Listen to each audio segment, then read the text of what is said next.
अस्सलाम वालेकुम दोस्तों, आज मैं आपको सुनाने जा रही हूँ एक सल्तनत के बादशाह की कहानी। एक बादशाह था, उसके बागात में चेरियाँ हुआ करती थी।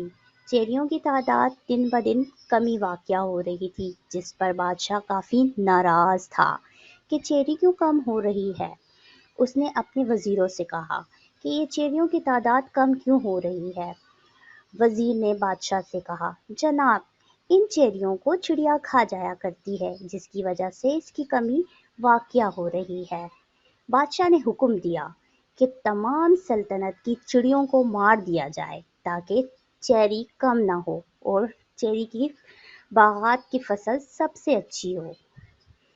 लोगों ने ऐसा ही किया, तमाम तर चिड़ियों को मार दिया गया और बादशाह नए साल का इंतज़ार करने लगा ताकि चेरी की फसल अच्छी वाक़या हो। वक्त गुजरता गया और खिज़ा का मौसम गुजर चुका था। फूल खिलने लगे थे, बहार आ गया था और चेरी के तमाम तर दरख्तों पर काफ़ी अच्छे शगुफ़े खिले थे।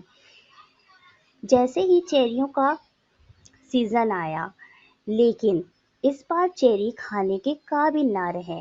बादशाह बहुत खफा हुआ। ये क्या? इस दफ़ा भी चेरियों का ये हाल है कि इस दफ़ा तो खाने लायक ही नहीं रहे। जनाब, चिड़ियों को तो आपने मार दिया था, अब इन कीड़ों को कौन खाता? कीड़ों ने तमाम तर चेरियाँ खा ली और चेरी खाने के काबिल ना रही।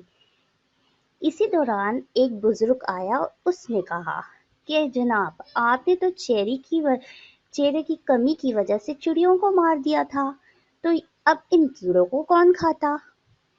इस वजह से कीड़ों की इजाफे की वजह से ये चेरियां खराब हो गई हैं और